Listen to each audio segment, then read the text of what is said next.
الحمد لله كفى وسلام على عباده الذين اصطفى أما بعد. عن أبي هريرة رضي الله تعالى عنه سمعت رسول الله صلى الله عليه وسلم يقول: والله إني لأستغفر الله وأتوب إليه في اليوم أكثر من 70 مرة. رواہ البخاری. حضرات، صحیح بخاری کی ایک حدیث میں نے آپ کے سامنے پڑھی جس کے راوی ہیں ابو ہریرہ عبد الرحمن بن الصخر الدوسی رضی اللہ تعالیٰ. وہ فرماتے ہیں کہ نبی کریم صلی اللہ علیہ وسلم کے بارے میں نبی صلی اللہ علیہ وسلم نے فرمایا کہ اے لوگو، اللہ کی قسم، دن میں استغفر اللہ و اتوب الیہ 70 سے زائد مرتبہ پڑھتا ہوں. حضرات، اللہ تعالیٰ نے انسان کو پیدا کیا، انسان کے اندر خیر اور شر کے جذبات کو رکھا ہے. خیر کا جذبہ انسان کے اندر جب ابھرتا ہے تو خیر کا جذبہ اس کو نیکیوں کی طرف لے جاتا ہے. جب شر کا جذبہ اس کے اندر غالب آ جاتا ہے تو انسان گناہوں کی طرف چلے جاتا ہے. یہی وجہ ہے کہ بسا اوقات انسان کے اوپر شر کا جذبہ اس قدر غالب آ جاتا ہے کہ انسان گناہ کر بیٹھتا ہے، اور گناہ کرنے کے بعد نبی صلی اللہ علیہ وسلم نے حدیث میں فرمایا: کل بنی آدم خطاء وخیر خطائین التوابون، کہ لوگوں یاد رکھو، دنیا میں ہر انسان گنہگار ہے، لیکن لوگوں میں بہترین انسان وہ ہے جو گناہ کرنے کے بعد توبہ کرتا ہے.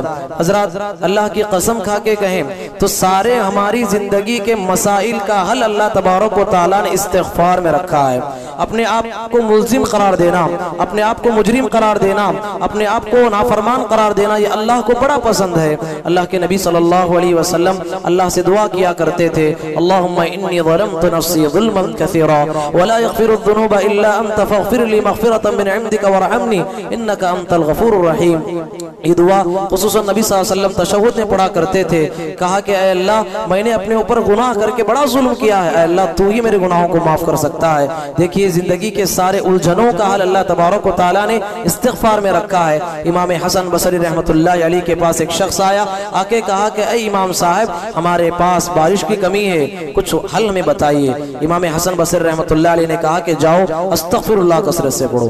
ایک اور آدمی آیا، کہا کہ اے امام صاحب، ہمارے مسئلہ یہ ہے کہ ہمارے پاس ہماری اولاد نہیں ہو رہی ہے، اولاد کے لیے کچھ حل بتائیے. کہا کہ کثرت سے استغفر اللہ پڑھو. پھر چند دن کے بعد ایک آدمی آئے، اس نے کہا کہ اے امام صاحب، ہماری بستی میں ہمارے پھلوں میں کمی آ رہی ہے، رزق میں کمی آ رہی ہے، کچھ حل بتائیے.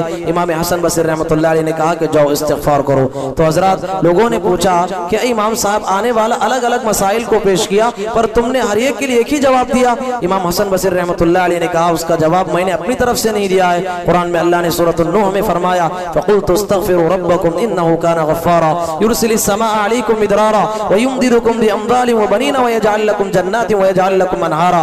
اللہ تعالیٰ بارش بھی دے گا، تمہاری اولاد میں بھی برکت دے گا، تمہاری زندگی کے سارے مسائل کو حل کر دے گا. بس استغفر اللہ کثرت سے پڑھنا ہے.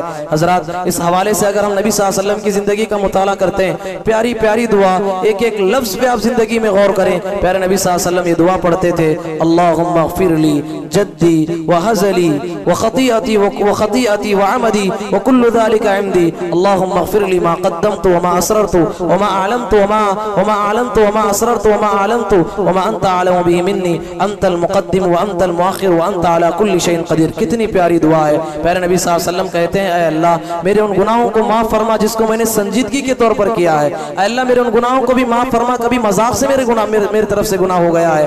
اے اللہ، میرے ان گناہوں کو بھی معاف فرما جس کو کہ میں جانتے پوچھتے کیا ہے. اے اللہ، میرے ان گناہوں کو بھی معاف فرما جس کو کہ میں انجانے میں کیا ہے. اے اللہ، میرے ان گناہوں کو بھی معاف فرما جو میری گزری ہوئی زندگی میں کیے تھے میں نے. اے اللہ، اب کے گناہوں کو بھی معاف فرما. اے اللہ، میرے اس گناہ کو معاف فرما جس کو کہ میں لوگوں کی نظروں سے ہٹ کے کیا تھا. اے اللہ، میرے اس گناہ کو بھی معاف فرما کہ جب میں لوگوں کی نگاہوں کے سامنے کیا تھا. اے اللہ، میرے اس گناہ کو بھی معاف فرما جس کو کہ میں کر کے بھول گیا ہوں، پر اے اللہ تجھے یاد ہے. میرے اس گناہ کو بھی معاف فرما. اے اللہ، میرے پچھلے اگلے سارے گناہوں کو معاف فرما. پیارے نبی صلی اللہ علیہ وسلم کتنی پیاری دعا کر رہے ہیں. ہمارے سارے گناہوں کو پیارے نبی صلی اللہ علیہ وسلم نے ایک دعا میں سمیٹ کے بتا دیا. اور اسی طریقے سے پیارے نبی صلی اللہ علیہ وسلم استغفار کے حوالے سے ایک دعا بتائی. کہا کہ یہ وہ دعا کا نام ہی رکھ دیا سید الاستغفار، یعنی جو آدمی دعاؤں کی سردار ہے، استغفار کی سردار ہے. اس کی فضیلت کے بارے میں بتایا: جو آدمی صبح میں ایک مرتبہ پڑھ لیتا ہے،